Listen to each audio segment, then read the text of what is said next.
titled The Philippian Church. On the table, as you came in, would have been tonight.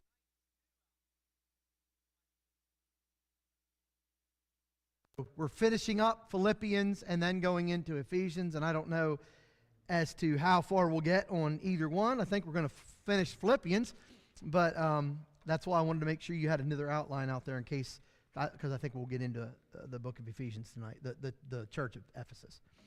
So, but we're going to begin on the Philippian church.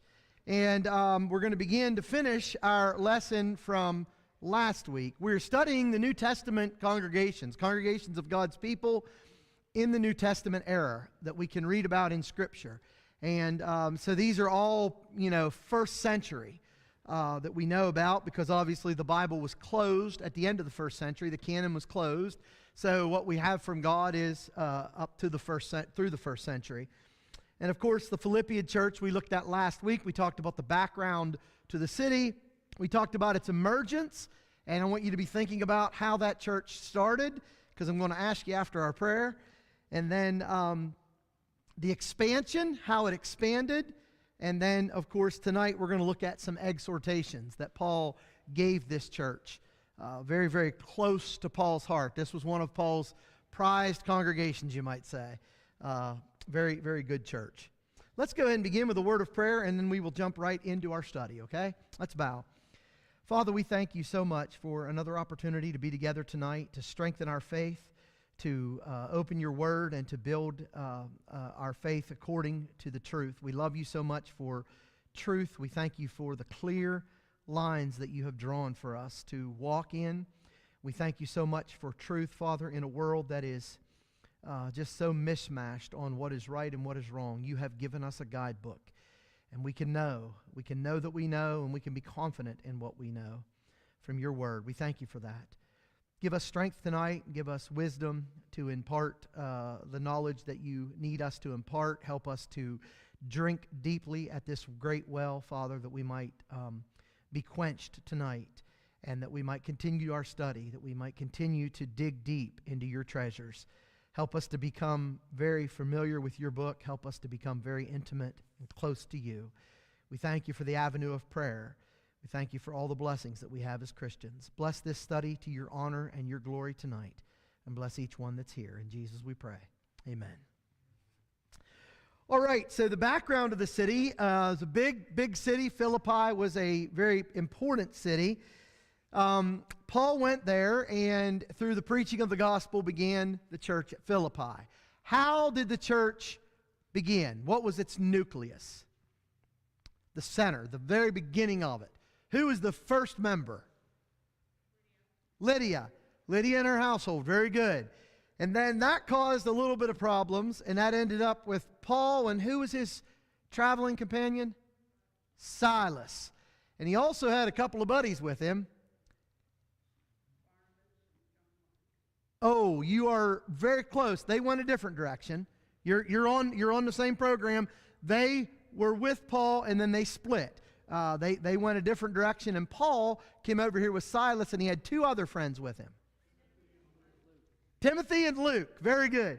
And of course, we know when Luke was with him, because the pronouns changed from them to us. Notice how I worded that a little bit different this week, because last week I worded it wrong. So we knew that Luke was with us. So then Paul and Silas are thrown in prison, and that leads to the second conversion in Philippi. Who is that?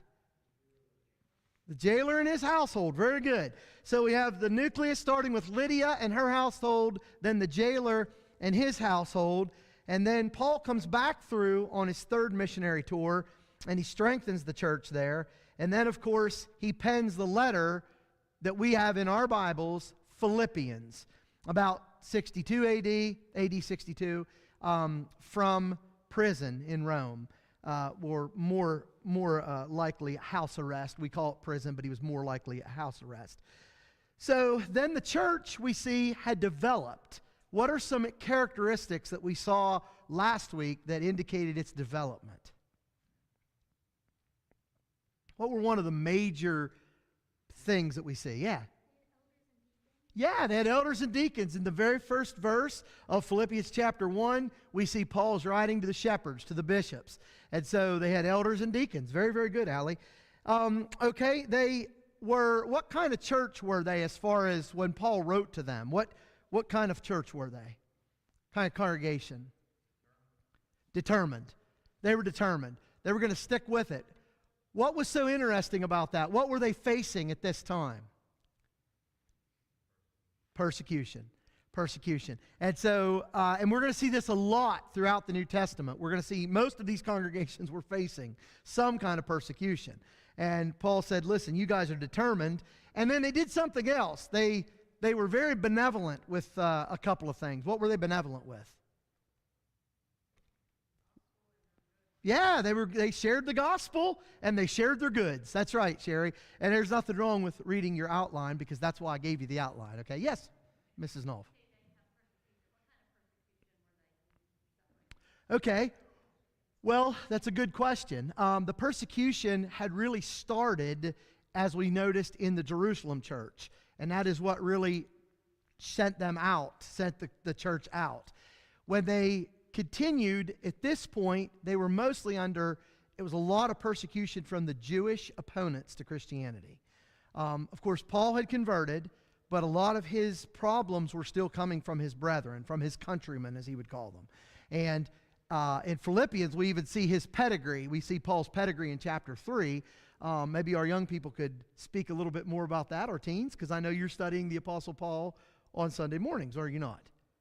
Yeah. And so, just real quick, we'll just see if Doug, there's Doug and Kaylin. We'll see if your teenagers are paying attention, okay?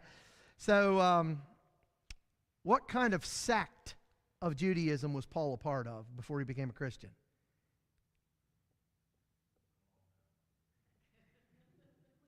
That's what I thought. Maybe it threw you off when I said sect. So, division of Judaism. There were 4 major divisions of Judaism in the New Testament. There's actually 24, Josephus says. But there were 3 that are mentioned by name, one that's sort of alluded to. Some of them were, I'm not going to die because I don't believe in life after death. They were dedicated, but they were, you know this. You people know this. There you go. Say it. Pharisees. So you got 4 sects. Pharisees, Sadducees, Essenes, and the Zealots, okay? And the Essenes were not specifically mentioned in the New Testament, but they are alluded to. And you remember Simon was a Zealot, so there were 3 that were mentioned by name. But there were actually more than that, but we have those 4 prominent groups, and then there were splinters of that. Very good, very good. So, let's just ask another question, because you didn't really you got that one, but it took you a little bit. So, Paul was a Pharisee of the Pharisees. What tribe? There you go. There you go. All right, great. And why in the world was his name Saul? Why did they call him Saul? Excellent. That was his Hebrew name. Absolutely. And then why did he go by, what did he go by after that? Why?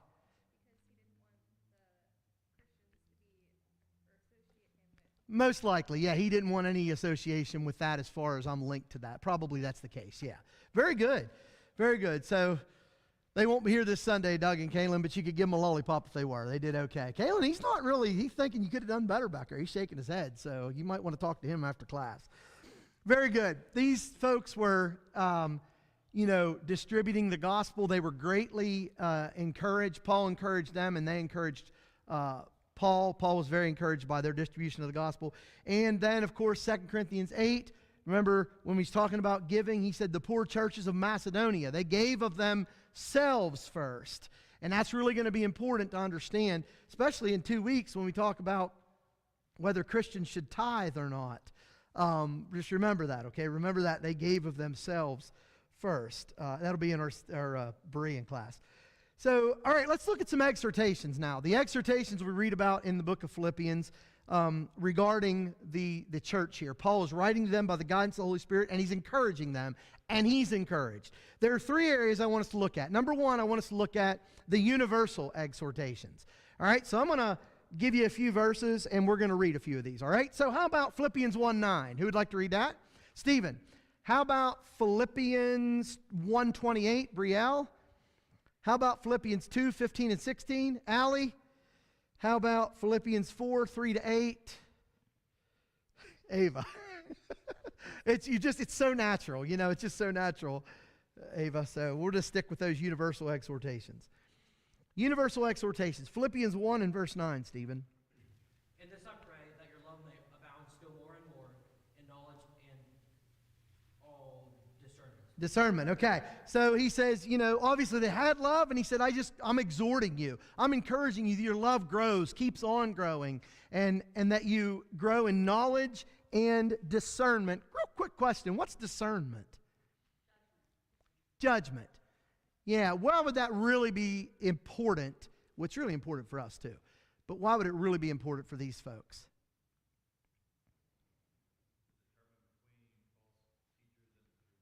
Absolutely. Yeah. They had to discern what was right and what was wrong. And of course, that's closely linked to knowledge. Without knowledge, you can't discern what you need to discern. Very, very good. All right, Philippians 1:28. Brielle.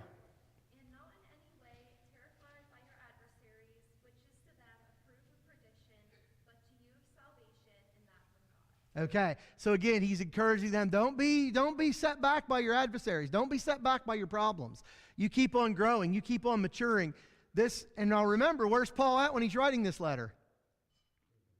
Yeah, he's in prison. Now, how does it make you feel if someone you love a lot is going through a trying time? What's that do to you?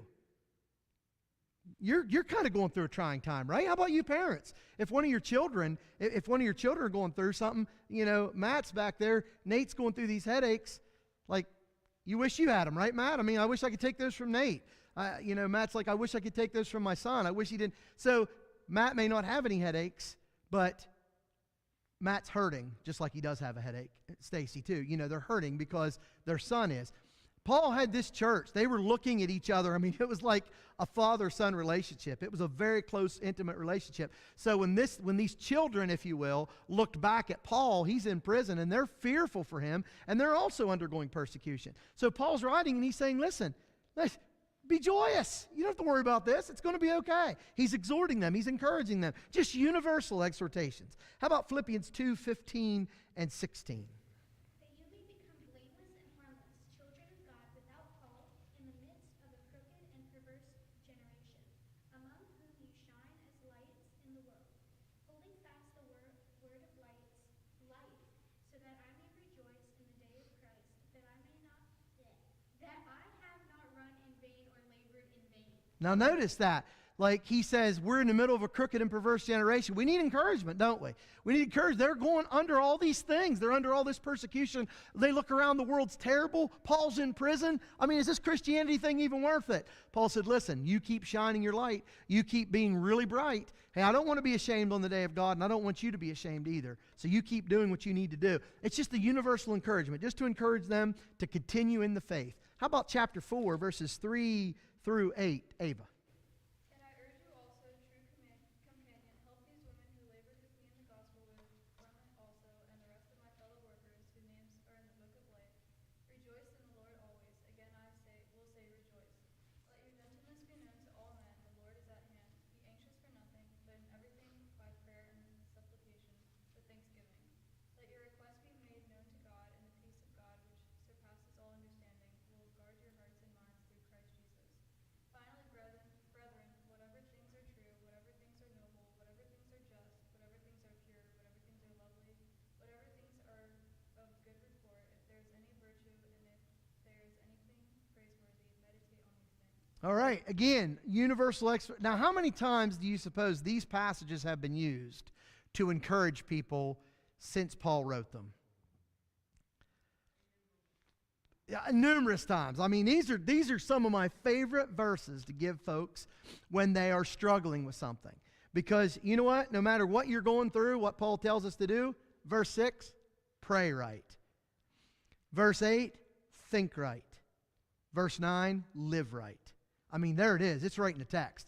And so when I pray right, when I think right, and when I live right, I can get through pretty much any struggle I get. That's the recipe. And so, what was Paul going under here? He didn't know he was going to get out of prison, by the way. I mean, that's what he hoped for, and he did get out of this imprisonment, but he didn't get out of the next one just a couple years later. Paul knew, he didn't know if he was going to get out of this.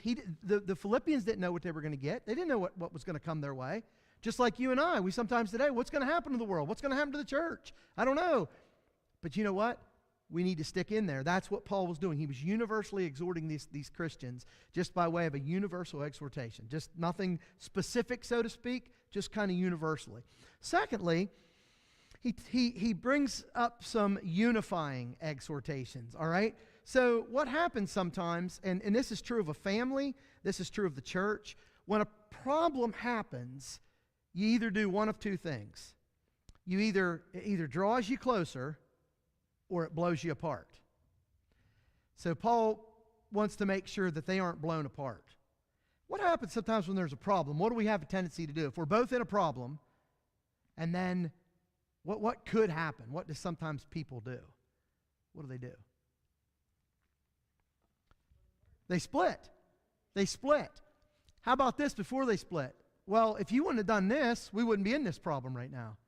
You know, sometimes husband and wives, they go through a financial difficulty, and, you know, sometimes he'll say to her, well, if you wouldn't have done this, well, if you made more money, we wouldn't be in, you know, and back and forth. The next thing you know, they're splitting, right?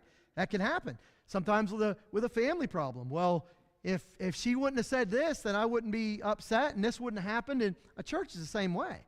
You know, you can start blaming one another. Well, you know, blame game doesn't usually work. It doesn't usually help anything. What it does is separates us more. So Paul is making sure that he's wanting to unify these Christians, bring them together with exhortation. Now look at Philippians 1:27. Who would like to read that one? All right, Barb, you read Philippians 1:27. Who would like to read Philippians 2:2? Doug. How about Philippians 3:16? Sammy. And how about Philippians 4:2? All right, Rodney. Oh, no, Leah, you got it. You got it, girl. Leah, you read that one. All right, awesome. This is really getting bad. I was ready to volunteer myself, so I appreciate Leah jumping up there. All right, go ahead, Barb. Philippians 1:27.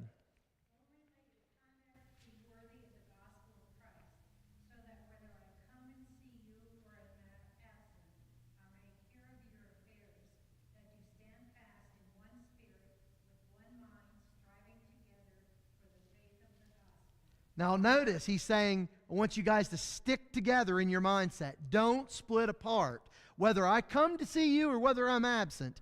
Because what happens sometimes is it's real easy to stoop to people's level, isn't it? Like these Christians were under persecution.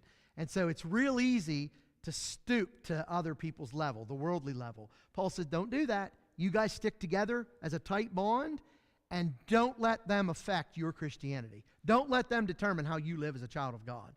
That's great unifying exhortation. How about Philippians 2:2? I think Sammy? Well, that was Doug. That was Doug. We're not Sammy. Okay. Go ahead, Doug. Make my joy complete by being of the same mind, maintaining the same love, united in spirit, intent on one purpose. Isn't that a great passage? Like if you had to just say this verse, one verse, I know we don't have to, but if one verse will help the church be what it needs to be, would that one verse maybe be Philippians 2:2? Could be, right? Possibly. Notice what he said there. Make my joy complete. Well, how, Paul? How are we going to make you happy? How are we going to make you really... Now remember, he's an inspired penman, so this is the apostles' doctrine, which is ultimately whose doctrine? God comes from the throne room of heaven. Paul said, you really want to please me? You really want to please God? You be of the same mind, maintain the same love, be united in spirit. You guys are together in this. And then notice, I love this, intent on one purpose. One purpose.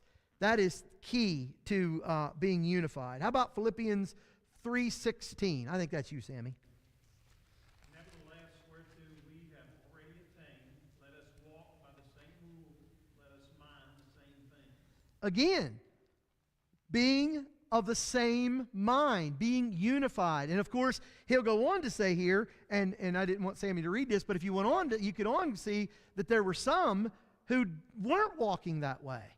They were nothing but servants of Satan. And Paul said, that's not how I want you to be. I want you to be of one mind. I want you to be walking the same way, encouraging the same thing.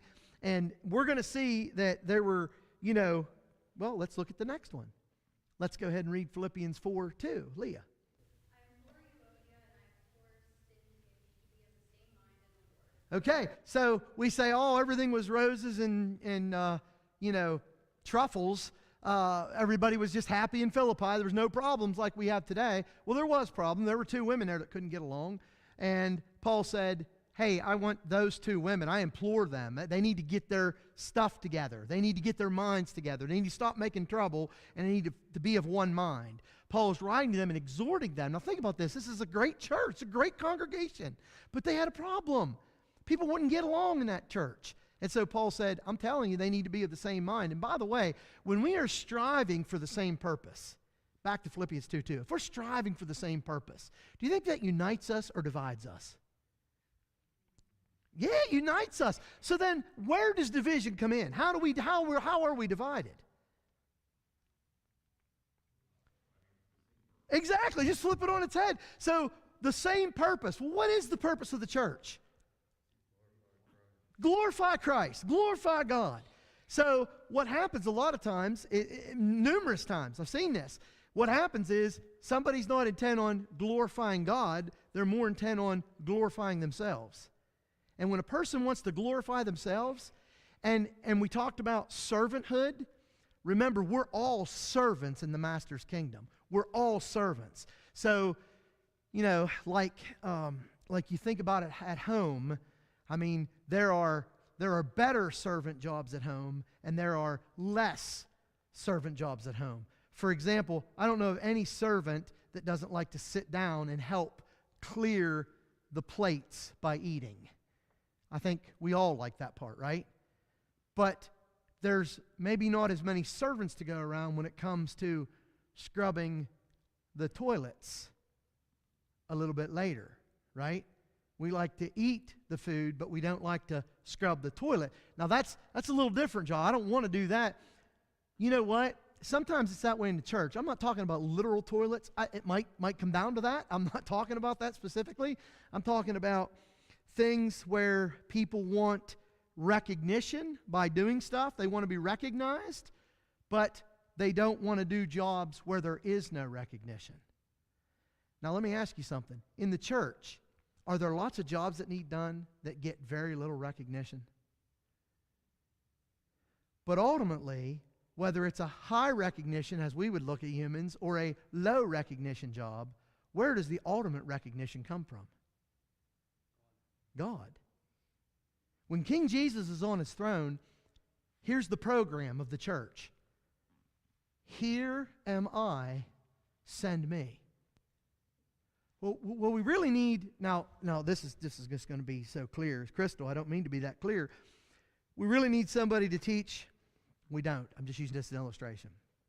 We really need somebody to teach the cradle roll class. Okay? We really need somebody. It's an illustration, so don't run with it. We need somebody to teach. Well, you know what? Those kids aren't going to be like lauding me for my teaching. You know, a lot of it might just be wiping little noses and other things too. And they may not even really pay attention, and I don't get much out of that class. And so, like, why would I want to do that? Because there's not a lot of recognition. But now I do this job because there's a lot of recognition. You see, that's not what a servant does. That's what Paul's saying here. We had a problem. 2 women weren't of the same mind. One, I don't know what the problem was. He doesn't expand on it. But can you imagine what the problem might have been? Have you ever seen a problem like this? Paul said, you be of the same mind. Get on the same page. Start serving the king. Don't worry about whose program's what. You're serving King Jesus. And I am convinced, folks, this is my personal opinion. You don't have to agree with it. I am convinced that when there is a problem in the church, when there is division, it is because someone is on some kind of power trip. Someone's on some kind of power trip. Now, you take that for what it's worth. But, so you don't have to agree with it, right? Because that's just Rodney's opinion. And I'm not on a power trip to force you to hear that, okay? But from my limited experience, many divisions in the church come because someone wasn't recognized the way they needed to be recognized, or someone had an idea and it didn't get all the lauding that they thought it should get. And that causes a problem. That causes a problem in the church. And you'll see sometimes people grab their balls and they go home when that happens. That's not Christianity. That is not New Testament Christianity. Christianity is serving King Jesus. He's our goal. He's our focus. He's our purpose. Oh, by the way, Paul will deal with that in chapter 1 of this book. He's our purpose, okay? This is a great book, I tell you. All right, let's keep going. I don't want to get off preaching and go into meddling. So let's look at the third one, unselfish exhortations. So we have universal exhortations, unifying exhortations, unselfish exhortations. Let's look at Philippians 2:3. I'll read this one. Let's do Philippians 3:4. Who else would like to read that one? Jill? And then we have Philippians 3:17. Oh, come on now. Hey, Leah, and then Donna, you got 4:9, okay? Philippians 4:9. So I'll read Philippians 2:3 to start. Do nothing. Now notice this. Just look in the context of what we just talked about and think about, these two ladies that he mentioned. Do nothing from selfish or empty conceit, but with humility of mind, regard one another as in more important than yourselves. So, we're going to preach on the home on Sunday again. And so I got a 4-part series on that. And, that's one key to a happy home is when the husband puts the wife ahead of himself. And the wife puts the husband ahead of herself. And the children put the parents ahead of themselves. And you know what you have? You have a beautiful home when that happens. You know what you have when you have a congregation like that? You have a beautiful congregation. You don't do anything from selfish. This isn't selfish. This is for your benefit. Paul said, this is for your benefit. All right, Philippians 3:4. Though I myself have reason for confidence in the flesh also. If anyone else thinks he has reason for confidence in the flesh, I have more. Now notice, Paul said, we're not going to glory in the flesh. But he said, if we wanted to, I could do it. And I don't think Paul's, coming against them to say, look at me. I think he's saying that, you know what, I could say a lot of things too, but I'm not going to. I don't want this. It's not about me. This is unselfish exhortations. Don't be looking at where you're at. Listen, I want to say this. Paul talked about the flesh here, most likely talking about, those Judaizers that had a lot of clout, you might say, in Judaism. And they bragged about that. But listen, sometimes we can do that in the church too. We could say kind of like, well, I've been a member of the church for 114 years. And so, listen, I've heard people in business meetings say this, okay? Thankfully not here that I've heard, but I've heard people in business meetings say this. Well, I appreciate that, but I've been in the church. I've been here for like a long time, and so really what you need to do is kind of listen to me, because all of a sudden my years in the flesh have more clout than your years. And is that the right attitude? Is that what Paul's saying to do here? No way. No way. So it doesn't matter. What's interesting, and I find myself doing this a lot.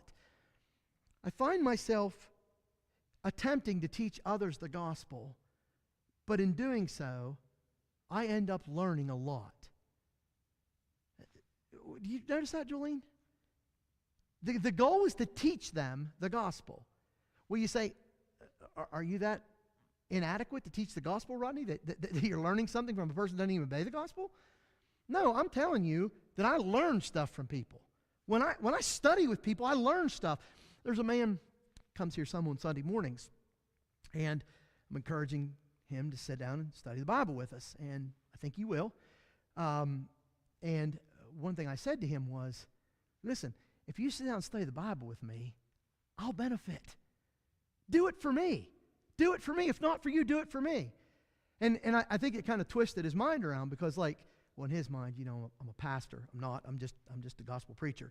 But how could you say that? Because I really will. You'll benefit me. You will say something in our study that will give me a different insight into something. Or maybe you'll say something that will cause me to dig a little bit deeper in my faith.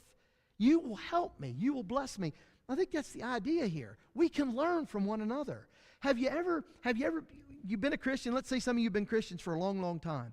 Have you ever seen somebody come into the church and then they're new at this, and their zeal and their study and their prayer just kind of like encourages you, because you're like, I've been at this a long time, and I don't think I pray like that person.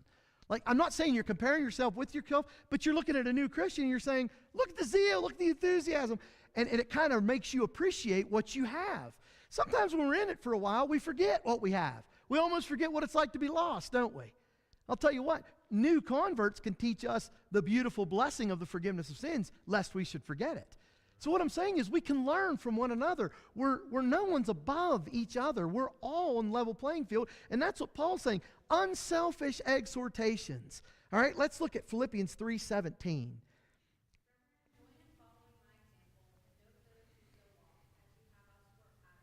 What kind of example did Paul set? Think about passages. Think about like Timothy, passages in Timothy.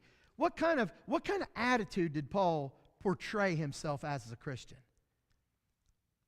Give me one word to describe Paul. Sure, I know you four could give me one word. Like a word, when you think of Paul, this is what I think of. It won't be wrong because it may not be the line of thought I'm going with, but they won't be wrong. Determined. Okay, determined. That's a good one. Yeah, he was determined. Great one. Unselfish. There's one that I think of, and those are both right. This is not a right or wrong situation. There's one I always think of when I think of Paul. Steadfast. No matter what came his way, he wouldn't quit. Determination, steadfast. I love it. Absolutely. There's another one I think of. It's all right, I know, because you're not big into reading children's stories, so how in the world could you read my mind, right? You can't do that. What is it? Humble. That's the word I'm thinking of, humble. I think, here's how I view Paul. Whether this is right or wrong, just bear with me. My humanity will come through. I view Paul as one of the greatest Christians that ever was born into Christ. Now you say, hold on a minute, Rodney. Like, you just said it was all level playing field. We're not greater than. No, I know that. I agree with that. We're all level at the cross. But man, Paul's one of those guys that when I look at him, I just feel like he was a master, wasn't he? He was a master at Christianity. He lived the faith so beautifully under his determination. Like, I think about Paul, I know I would have quit if they would have done to me what they did to Paul. I wouldn't have made it half that far.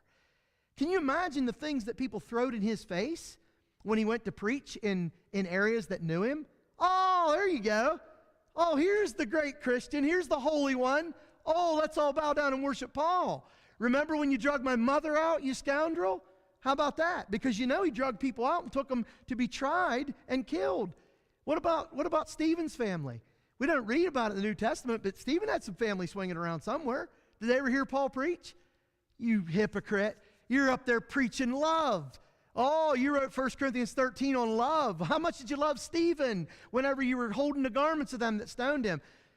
To me, that would get to me. I would say, you know what, you're right. I quit. Forget it. Just forget it. And walk away. Not Paul. Not Paul. In fact, there were times when it seemed like he was just a master at living the faith, and yet he would make statements like, I'll tell you, there's nobody as big a sinner as I am.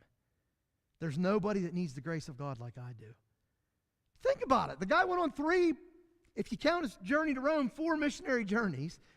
He wrote 13, maybe 14 books of the New Testament. Do you suppose this fella, like if you're putting, and I know we shouldn't, I know, I'm just, like I said, let my humanity come through for a minute.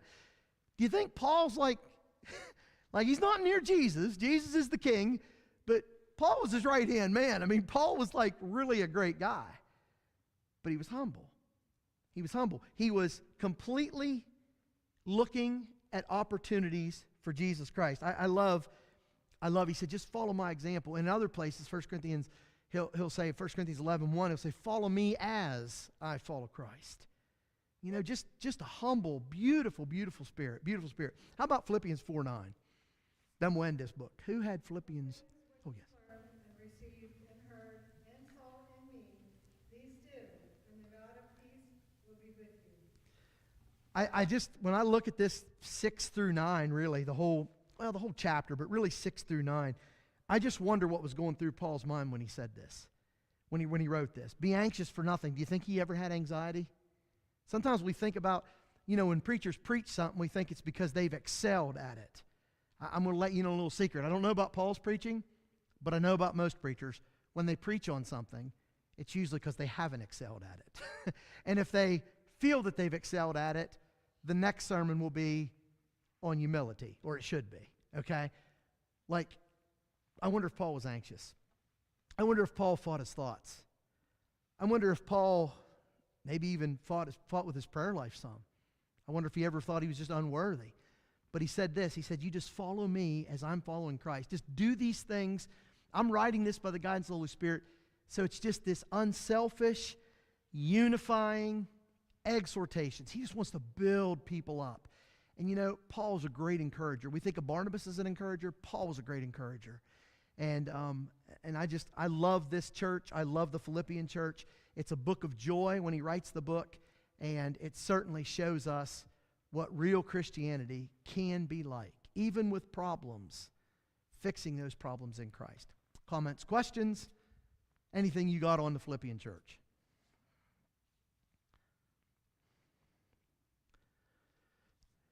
All right. Are you ready to move into the next one? This is another one that Paul was a part of. And, sometimes people say, well, why in the world was Paul what's a part of this?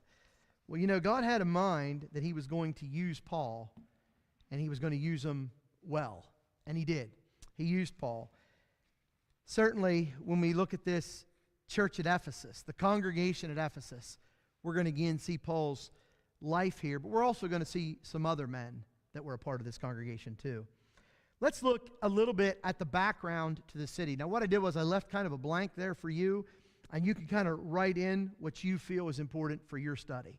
I will tell you this, that in your own study, if you go to some great Bible dictionaries, you can get a lot of those online for free. And, it's always good to have a hard copy if you like hard copies, but you can get a bunch of them online for free. I would recommend this. Let me say this. When you study from a Bible dictionary, make sure that you study from a couple of them, because there'll be some that give you information on one angle, and there'll be others that give you it on another angle. So when you study Bible dictionaries, make sure you read a lot about that particular whatever you're wanting. Here would be the city of Ephesus. Let's talk about the background. So if I was going to look, well, I did. When I looked at mine, I use Nelson's, I use Smith's. I got one back there, Baxter. I use Baxter's, and then I actually got online and used a couple online that I don't have in hard copy. And I did that because I got a lot of gleaning. It took a lot of reading to get the background, and I just pulled the highlights out. So just FYI, whenever you're studying on the background of something, do that. All right. Ephesus was one of the largest and most prominent cities in the ancient world. And that's interesting to me, just like it was interesting to me in Antioch of Syria. Antioch of Syria was like this huge commerce place. That was the congregation we studied, 2 times ago. Antioch of Syria was a huge metropolis, and there was a lot of money there, and there was a lot of trade going on there. And obviously there was a lot of sin there, but the church did well. Here we have a very similar situation. And you're going to see Ephesus was prominent, but it was also very, very sinful. Politically, religiously, and commercially, it was the epicenter in the region of Asia Minor. Now, we're not talking about the continent of Asia. We're talking about Asia Minor, which is modern-day Turkey. And that's going to be kind of an interesting section, an interesting area. Asia Minor is going to be an interesting area as we study some more congregations, because we're going to see some highlights of congregations in that area, in that epicenter. Paul, Timothy, and John the Apostle were all part of this congregation at Ephesus. They played a significant role, okay? And we're going to look at that, how they played that role. In fact, Ephesus is one of those congregations, the church at Ephesus is like one of those congregations where there's snapshots in the Scripture. You see snapshots. And so it's almost like you're watching a timeline when you're looking at the Scripture, and you look at this congregation, and it's like, man, it's like, here it goes. You see it being planted, and you see it growing, and you see people watering it and cultivating it, and it's growing, and you see it producing, but then you see it withering and wilting. And so it's kind of one of those sad stories in a way. When we read about Ephesus, especially in the writings of Paul, it had become the 4th largest city in the world. and it boasted some 250 to 300,000 residents. I want you to think about that. 250 to 300,000 residents. Now, sometimes when we start background to a city, you start putting out facts like this, sometimes people are like, okay, wait a minute, where did I put my pillow? Because I want to kind of get comfortable here, all right? But this is going to set the stage. Do you have to remember all this? No, you don't have to remember all this. What I want us to see is I want to see this epicenter, how many people it had, what the populace was like, what the problems were like in this city, what influences they had, because it's all going to equal out to how the gospel is received here. And it's really going to help us with the story of how the gospel went on here. Ephesus, this is kind of neat, had a huge theater, and it seated some 24,000 people. Can you imagine a theater that would seat about 24,000 people? I don't know, the little one down here at the mall, does it seat, you think, 20,000 people? Does it seat 2,000 people? Does it seat 20 people? I don't know. I've not been in it in a while, but I don't go to the movies very much, but I know it doesn't seat 24,000 people. This one did. It was huge. Now, what do you know about buildings and theaters? What does it take to build these kind of things? What is it? Granite. Yeah, granite, okay. I'll ask Jolene this question. She'll be able to answer it. What's it take to remodel a room? What's the first thing you need?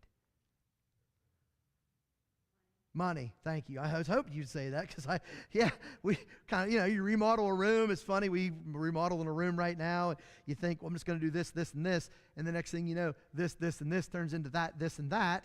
And it turns into like, okay, well, I thought this was going to be like a $50, couple new cover plates and maybe a little bit of new paint. But now it's like a whole new program, right? It takes money, takes talent, it takes time. So this city, in order to have these places, had to have a lot of money flowing into it, all right? A lot of money. In that, there was a huge library. And this library was known as the Library of Celsus. And it housed, now listen to this, it housed some 9,000 to 12,000 scrolls. So when you think of books in the library, you can fit quite a few on a shelf. We're talking scrolls here. And these were ancient scrolls, all different kinds of scrolls. A lot of historical scrolls. We're not necessarily talking biblical scrolls, but we're talking scrolls like a library would have, or at least information the library in a city would have. The next part that's interesting about this city is it had a temple erected to somebody by the name of Artemis. And Artemis, you sometimes read in the New Testament, depending on your translation, Diana.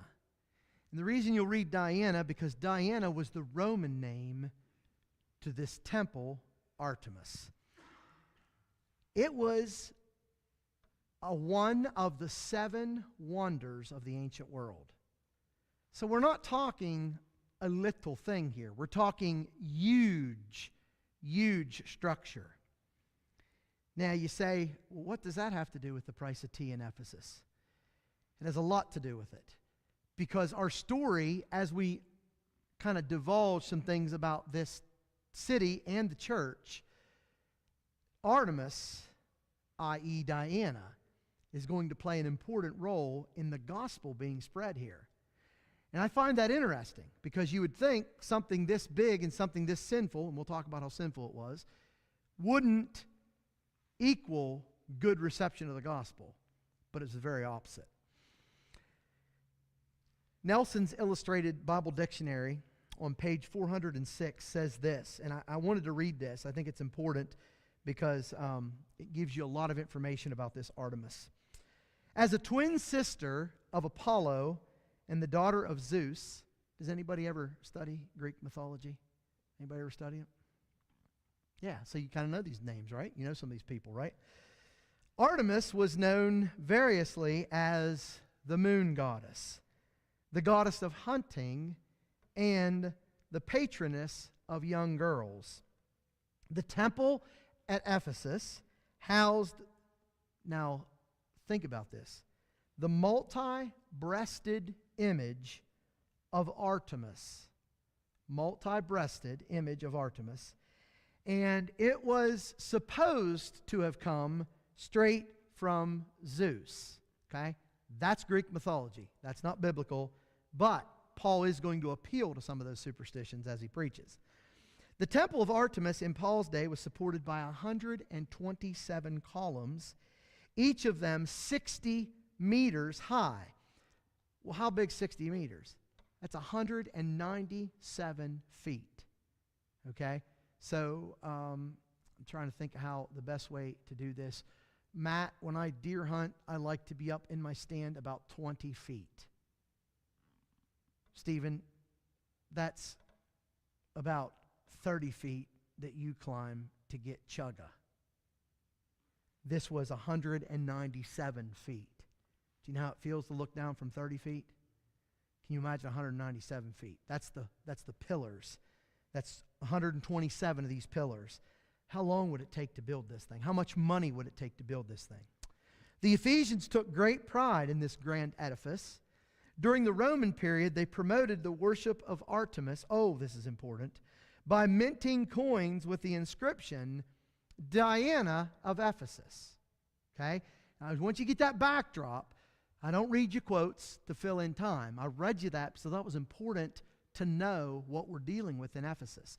This temple, multi-breasted image, they are worshiping this image, but not only are they worshiping this image, they are minting coins that are being sold with this image, about this image, and they are also making all kinds of structures, little sculptures, silver sculptures.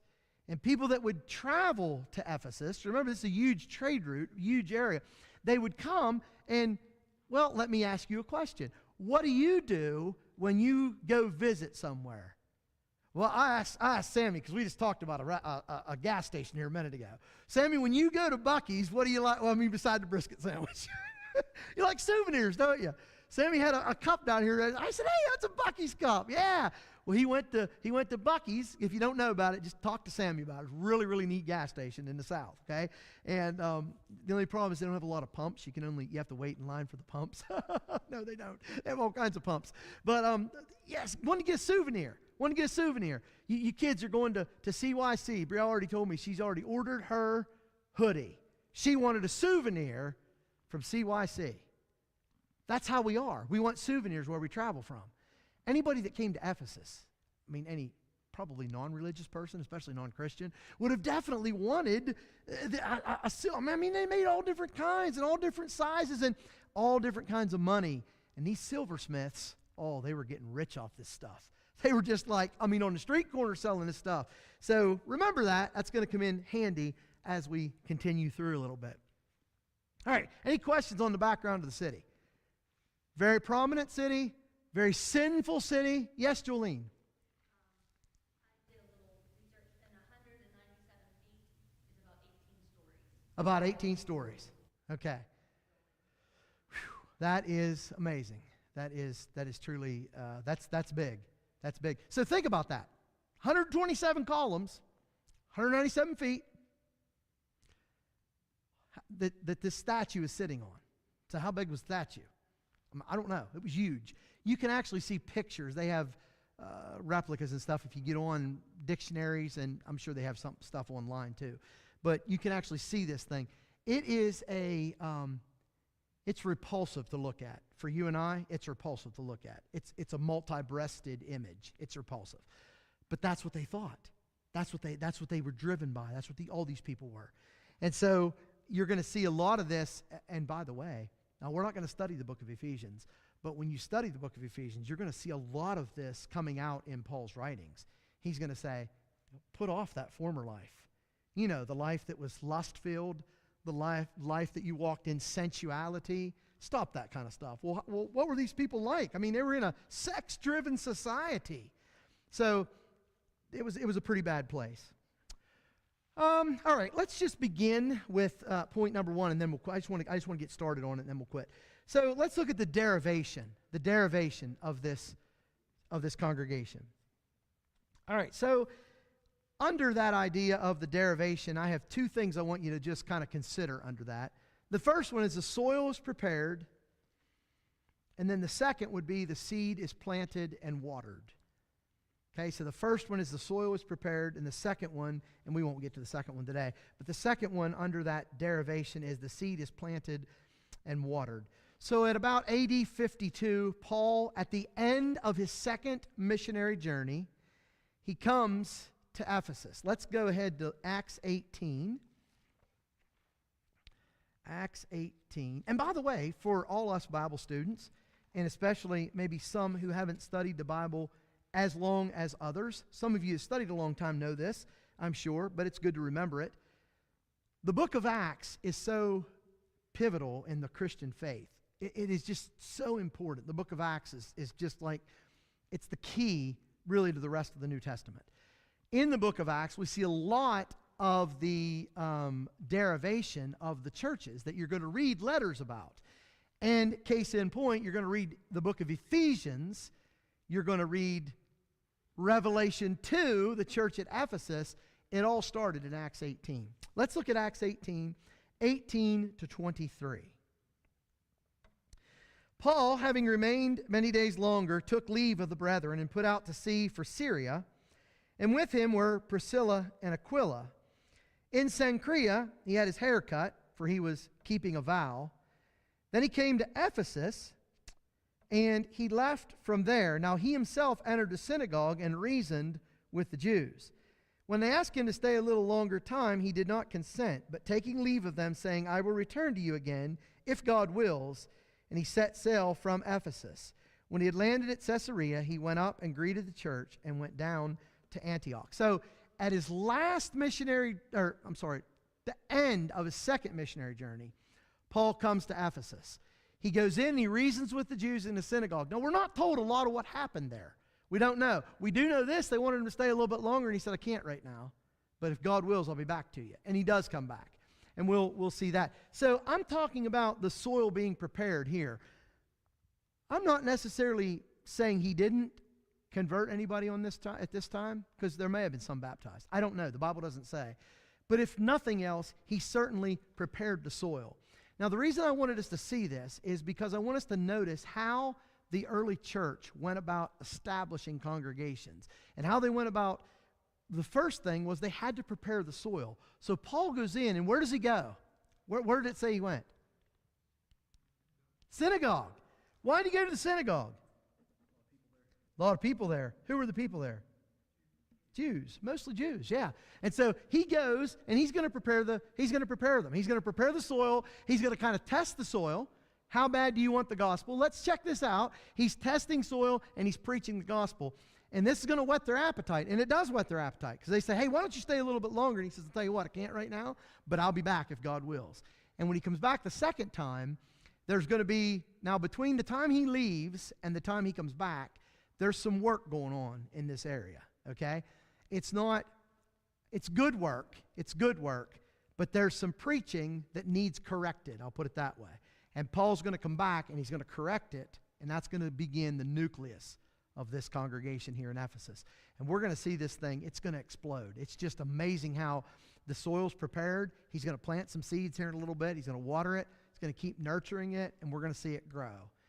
Like I said, I don't want to give you a spoiler alert, but it's not all good stuff for the church at Ephesus. It's good for a number of years, but it doesn't stay as good as it could. One of the reasons I think it's so beneficial to study the New Testament congregations, there's a lot of reasons in my estimation, but I think one of the main reasons is that it shows us the importance of continuing to do what we do. What do? We persevere. We're determined. We keep preaching. We keep loving. We keep encouraging. Because if we don't do that, one day, now the church will exist forever. Jesus made a point to say that. Daniel said that. But there will be congregations in certain locations that no longer exist. Why? Many times it's because they don't continue in what they were established to do. It's so important for us, folks, so important for us to continue in the path that God has set forth. Any questions or comments? Yeah, Doug.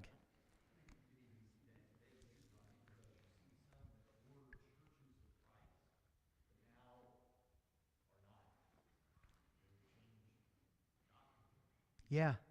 Sad, isn't it, Doug? And you know, what sometimes happens, and that's a great point that Doug makes, what sometimes happens is, you know, people will look around instead of looking up.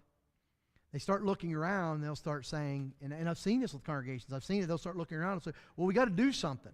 We got to do something because, you know, there's just not as many people interested in the gospel. So let's try to wooze them in. I always say, let's try to hot dog them in, okay? And there's a reason I say that. It's a true story. I won't share it with you tonight. Let's try to hot dog them in. Let's try to get them on hot dogs, and if we get them in with hot dogs, we'll keep them with the gospel. Let me tell you something. If they come for hot dogs, it won't be long they want chili dogs. And it won't be long they'll want steaks. And we won't be able to give them steaks, but the denomination down the road will, and they'll leave and go to that. Why? Because they never were there for Christ. They were always there for the hot dogs and the chili dogs and the steak. When you get people set on Jesus Christ, He doesn't change. So when people are in love with Him, it doesn't matter what happens, they're going to serve Him. And yeah, that's a great point, Doug. Thank you for sharing that. Anything else? Yeah, and we see that, don't we, Doug? You see it. Doug sees it kind of firsthand in some of the areas that he's lived and been. And it's so sad over a few years what can take place in a church, you know, a congregation, what can take place. But can I leave you with this? It's going to happen here. We ain't going to do that here, are we? Are you determined? Now, there's some enthusiasm. I'll tell you what, I am ready to go to heaven tonight. Are you determined? I mean, are we, you know, you don't have to answer, but like, just look at me like, are we determined? Are we going to stick with the old paths? Are we going to seek the old patterns? Are we going to preach the gospel and share the gospel with everybody we meet? Absolutely. Oh, I'm so excited. Let's end with this. You can shut the live stream down, Jay, if you want to. Here's a great...